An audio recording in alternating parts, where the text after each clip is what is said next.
6:30, bird flu spike. No one wants to go through this, but the farms are prepared, they're resilient, they will survive. State leaders are speaking out as new data shows Ohio leads the country in bird flu cases. The latest on the outbreak and what is being done to fight it. Plus, Americans, they don't know that they are privileged in terms of just being here and having good education. International students scramble to pay for housing and food after the funding for Key Scholarship is suspended. This as educators across the country are on edge over what will happen to the Department of Education. And in sports, Ohio men's basketball looks to end the regular season with a win against Toledo tonight. We have a full breakdown of tonight's matchup. Newswatch starts right now.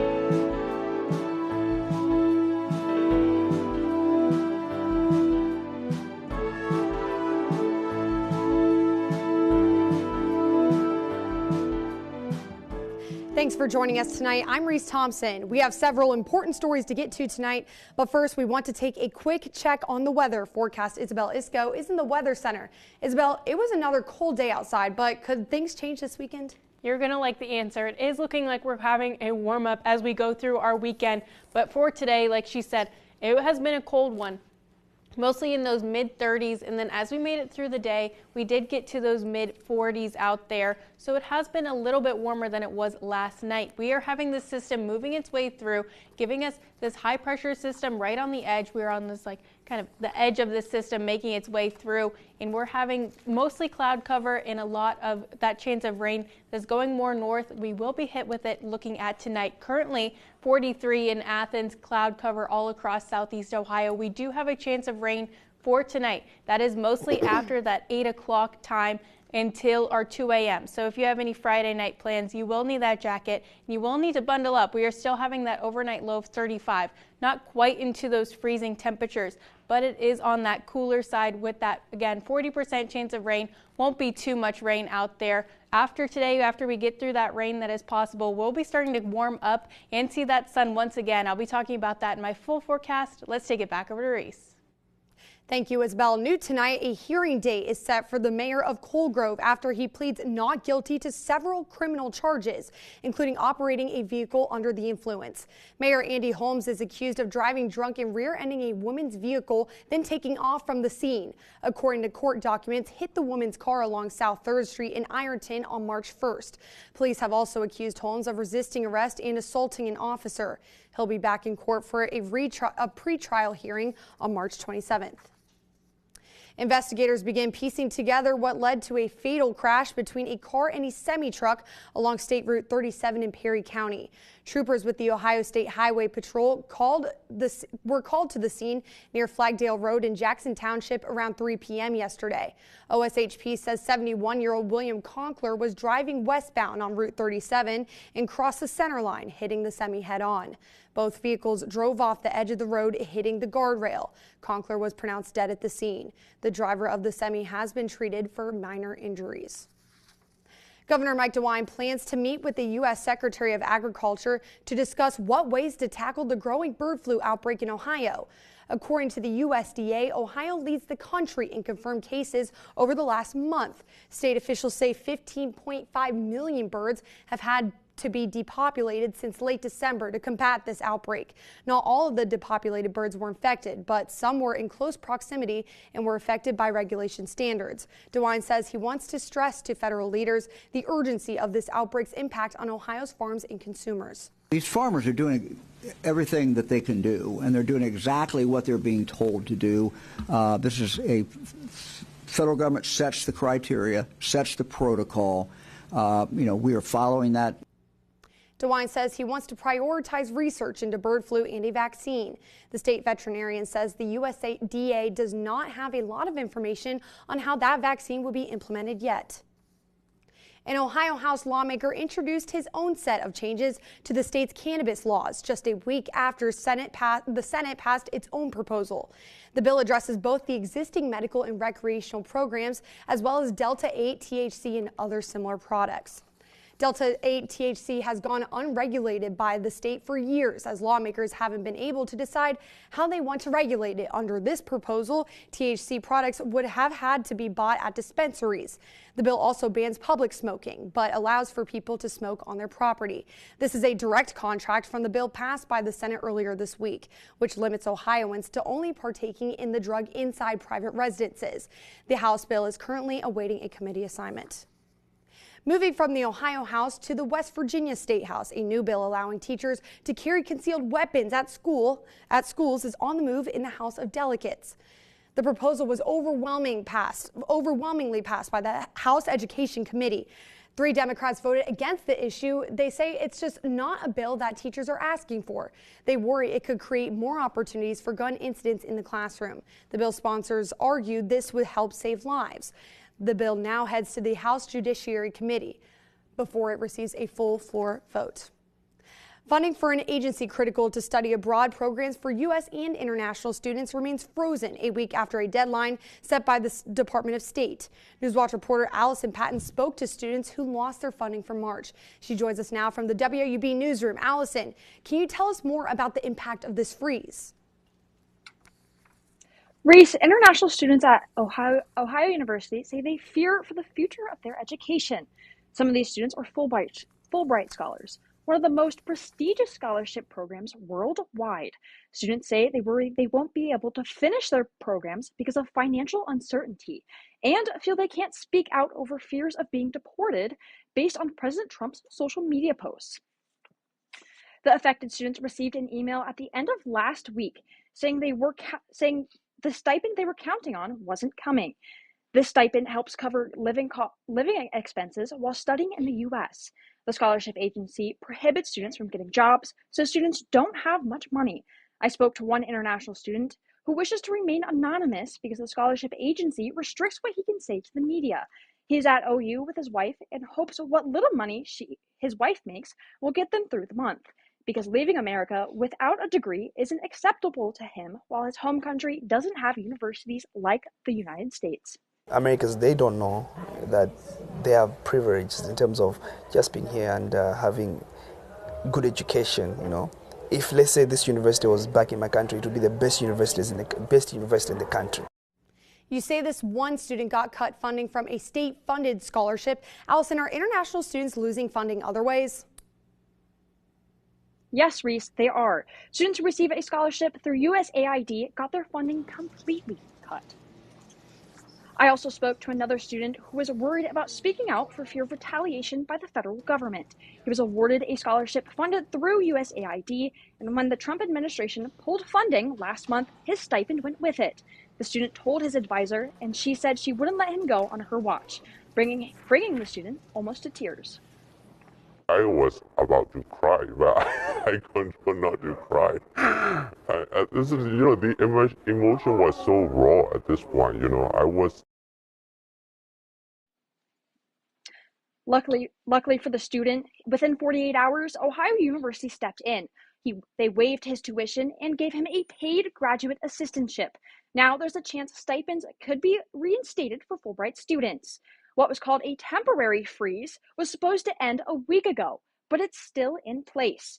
Advocates hope Congress can put pressure on the Department of State to release the funds they already allocated to these programs. Some students, in the meantime, are stuck in a foreign country with little money to make ends meet. Reporting for Newswatch, I'm Allison Patton, live in the newsroom. Thank you, Allison. To read Allison's full story and for the latest news across Southeast Ohio, head to our website, WOUB.org, or download the WOUB app. And as students in the Fulbright program worry about their future of their funding, educators, families, and students across the country are worried about moves by the Trump administration to eliminate the Department of Education. Laura Geary has more, as the department's new secretary says her own job and the hundreds she oversees are expendable. Do we need this department? No. Education Secretary Linda McMahon on Fox News this morning, backing her boss on his plans to level her department. Ultimately, we want to close the Federal Department of Education. Promises on the campaign trail last fall could soon be signed as a presidential executive order. As for the nearly 4,300 employees working for McMahon, in a country where we right now have over 8 million openings in jobs, I think there'd be a lot of places for them to go. We'd like to help them get there. she suggests the nation isn't getting its money's worth from the DOE. Since the Department of Education was established in 1980, we've spent over $1 trillion to see our scores continue to go down. She is wrong. Lisa Quant is a special education teacher in Illinois. You cannot base everything on this testing. That's absolutely ludicrous. McMahon points to the nation's report card, also called the NAEP, which for 2024 shows overall scores ticking up and down or staying the same in subjects like math and reading, depending on the grade level. Quant says other critical services eclipse test scores. Things like occupational therapy, speech and language, mental health support. What he's doing is harming people. Matt Platkin is New Jersey's Attorney General, one of the states suing the Trump administration over agency cuts like this. There's a way to do this. He can go to Congress. He's not even properly attempting to follow the legal process laid out in our Constitution. The White House did not respond to a request for comment. Reporting for Newswatch, I'm Laura Aguirre. Some good news for the U.S. economy tonight. A new jobs report shows employment growth rebounded last month. As data shows, the economy added 151,000 new jobs. That number is below the 160,000 jobs economists were expecting. The unemployment rate slightly increased to 4.1%, up 4% in January. The report from the Bureau of Labor Statistics marks another solid month of job gains. However, recent economic data has shown uncertainty and layoffs are on the rise amid policy shifts from the Trump administration. New developments tonight. President Trump threatens new tariffs against Canadian lumber and dairy products. This move comes less than 1 day after offering Canada a 1-month reprieve. Their governments, in turn, are backing off some retaliatory measures. The economic back and forth has some Canadian stakeholders shifting away from doing business with the U.S. and relying more on domestic producers. It's been a wake-up call, right? It's been a wake-up call for Canadians that we need to figure out a way to not be as dependent. On the consumer level, several boycotts by Americans' northern neighbor are underway. The online directory Made in Canada has reported a surge in web traffic. Coming up in sports, we're live in Toledo as Ohio men's basketball looks to cap off their regular season with a win. Plus, we have a full breakdown of seeding scenarios ahead of next week's MAC tournament. We're springing ahead. We're getting some spring weather ahead next on Newswatch. The gentle storytelling and picturesque setting of All Creatures Great and Small on Masterpiece continue to enchant PBS viewers. In a new special, we'll discuss the warm, folksy wisdom found in these timeless tales. We'll hear from the cast and creators of the show, and also local residents, including the daughter and son of the author. Join us for All Creatures Great and Small, the wisdom of the Dales. Tonight at 10:30 on WOUB. You have few friends, Cromwell. They don't know how to deal with you.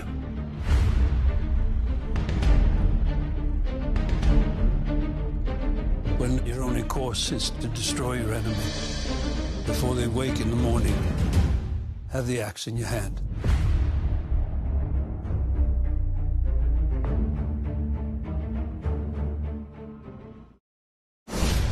Let's start at the beginning, shall we? I can't wait. Back in the game, bringing the thunder, I'm making waves. People will be watching your every move. I can handle it. Let's go. So, what's your secret? Things are starting to move in the right direction. Tell us everything. Are you ready for more?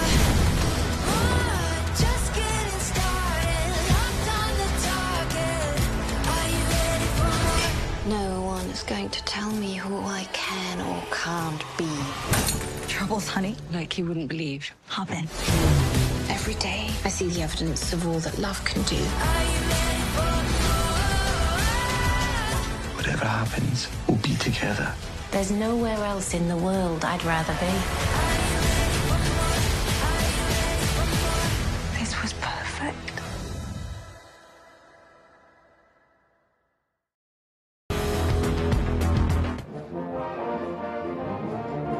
Good evening and welcome to Savage Arena in Toledo, Ohio. I'm Andrew Bowlby. The Mid-American Conference schedule caps off tonight with 6 games across the league, including right behind me between Toledo and Ohio. Tonight's game and 4 others have major conference tournament implications, but before we get into those, we're going to dive into the Bobcats and Rockets matchup.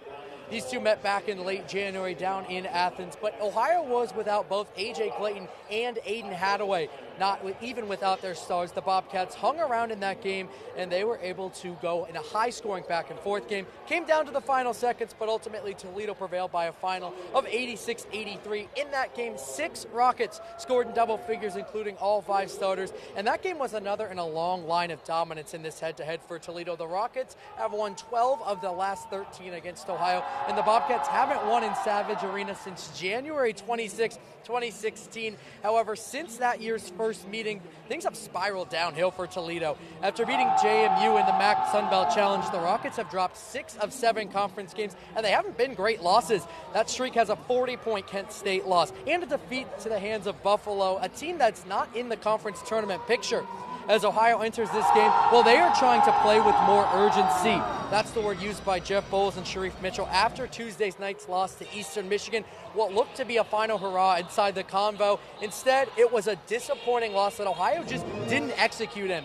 So that's the situation here in Toledo, but as I mentioned earlier, the conference has arguably its most important slate of games on the final night of the regular season. We know the top 2 seeds are going to be Akron and Miami, but after that, nothing is set in stone, and we won't know the final bracket until after all games go final tonight. Here's a peek at what the tournament bracket looked like going into Tuesday's games. We did have some results that shook things up, so games going into tonight, there's some changes in the bracket.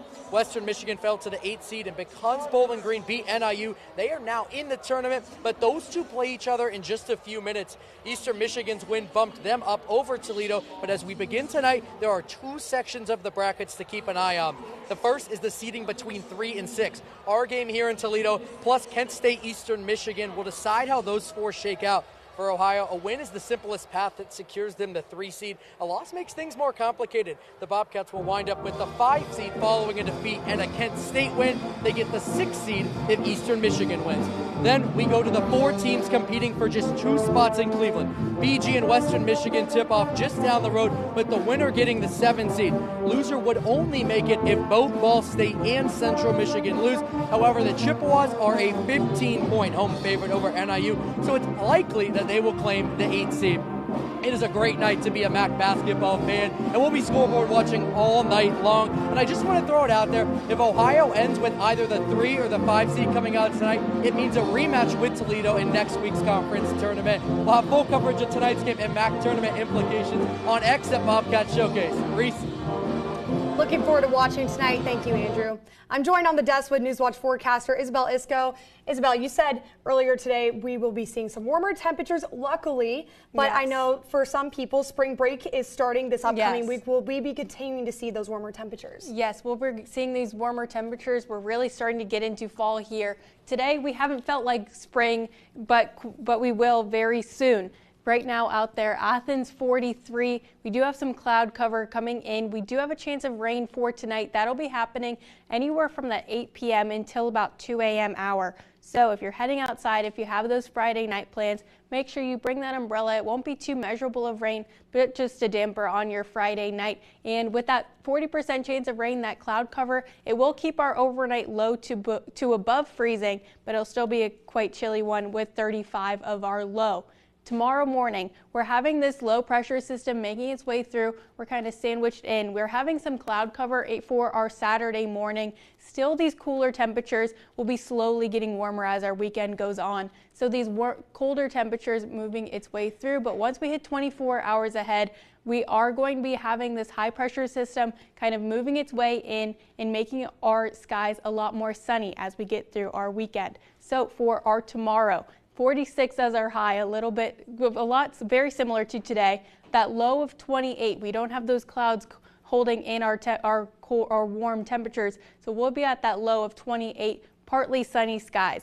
Once we get to our Sunday, that's whenever the high pressure is making its way in. If you are in West Virginia, might have to wait for those sunny skies for after your Sunday evening. And then once we hit 48 hours. We're in these crystal clear skies for our Sunday, and we'll be continuing this trend of warming as we go through our week before we get hit with another wave of rain here in southeast Ohio.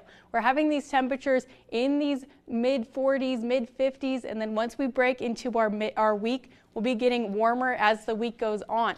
We're seeing Monday that sunny skies, 62 for our high, and that low of 39. On Sunday, whenever we spring ahead, we're having these sunny skies to follow that. So definitely be making sure to get your sun in for our days ahead. On Tuesday, our high of 69. Wednesday, our high of 71. After Monday, Tuesday, Wednesday, we do have that chance of rain for our Thursday, cooling our temperatures just a little bit. And then once we hit this time next week, Friday, partly sunny skies, that high of 68. So what we have this weekend, a little bit cooler on that cooler side. Then once we get into our midday week, we'll be mostly sunny and enjoying those sunny skies for these next few days. Let's take it back over to Reese. Looking forward to it. Thanks, Isabel. Next, spring break season is in full swing. What travel experts and public officials are saying about people trying to escape the cold.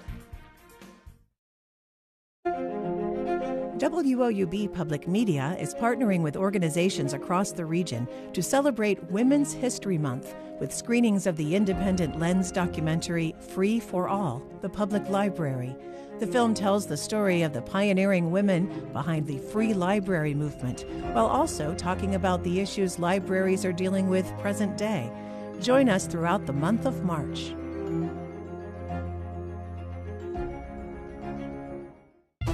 In some ways, Portsmouth was one of the last small cities to field a team and get a franchise. What was kind of extraordinary about Portsmouth was it was able to field an incredible team. For a brief moment in the sun, a little sweet spot that almost was sweet enough to get them a national championship, but they put together the team that ultimately did win the championship in 1935 in Detroit.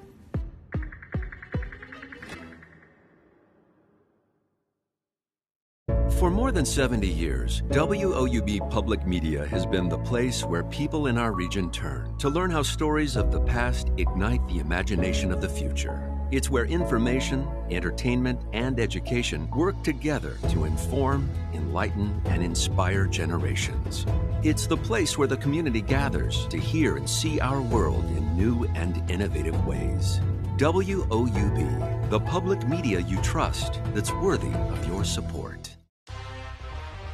We've arrived to the season 15 finale of Hardwood Heroes. Yeah, join us this Sunday night at 11 p.m. for the hour-long special where we will reveal all of our season award winners. And we'll have a full recap of everything you need to know from the Waterford Girls State semifinal matchup. Yeah, and don't forget to check us out on social media all week long over on our X, Instagram, and Facebook to get you ready for our finale. And for everyone here at Hardwood Heroes, we're reminding you to be heroic.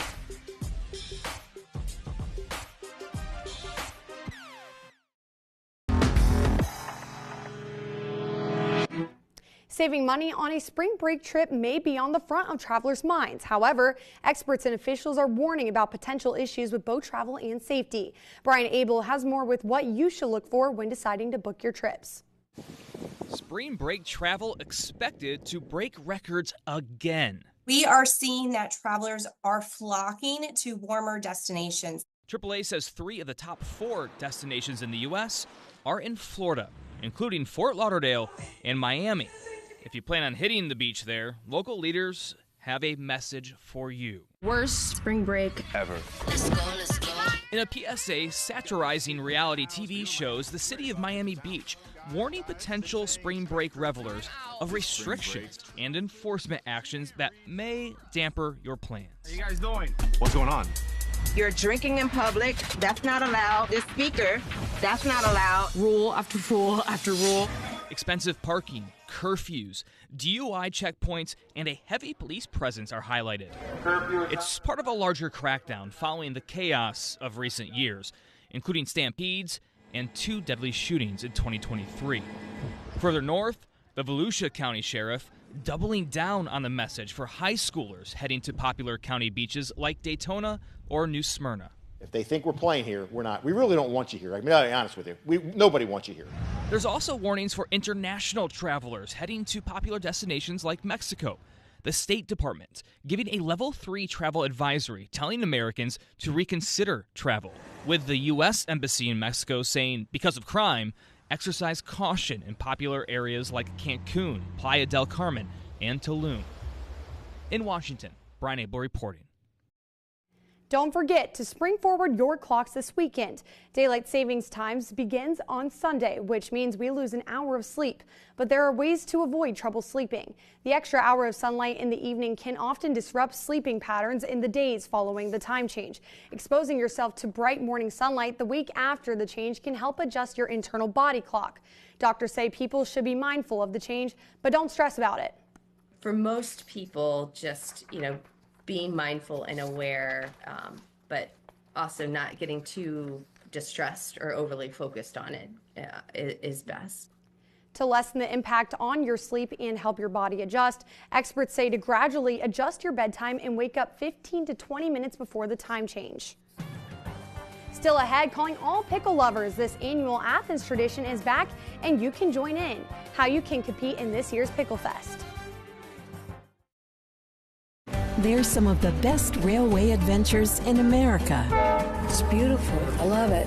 Offering luxury service, incredible views, and a unique experience. It gives people a chance to relax. It's a nostalgic look. Look how big it is. It's huge. At these one-of-a-kind trains. It's like traveling back in time. The golden age of train travel. On great scenic railway journeys. Wednesday at 10:30 on WOUB.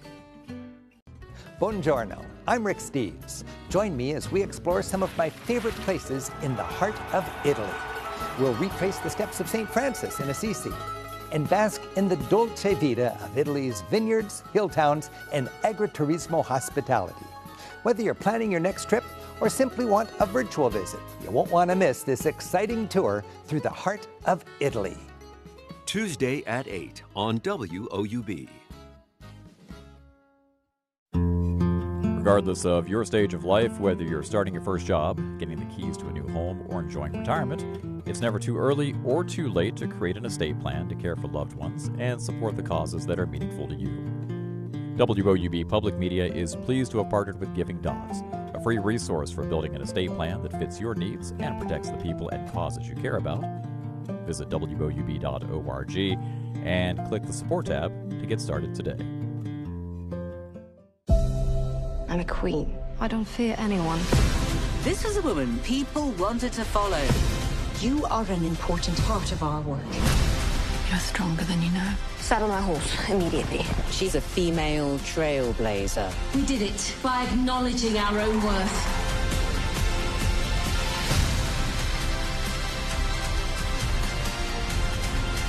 Oh, please, do continue.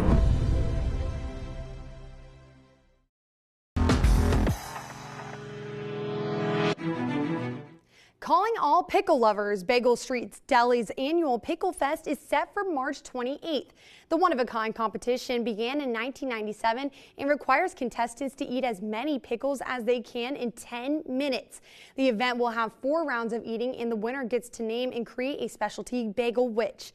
All the proceeds from the event go toward the charity or cause of the winner's choice. Those interested in entering the competition can visit Bagel Street Deli on Court Street to sign up.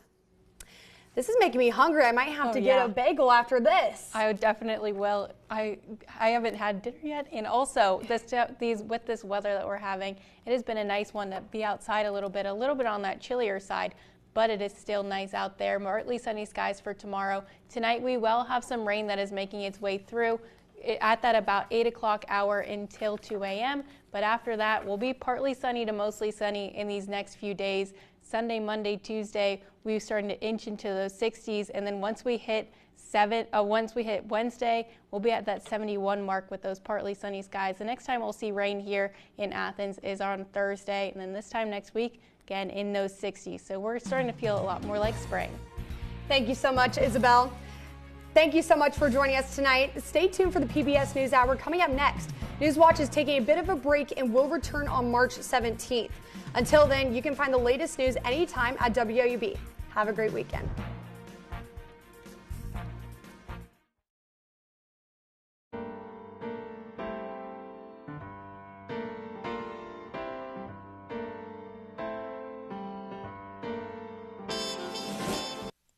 Support comes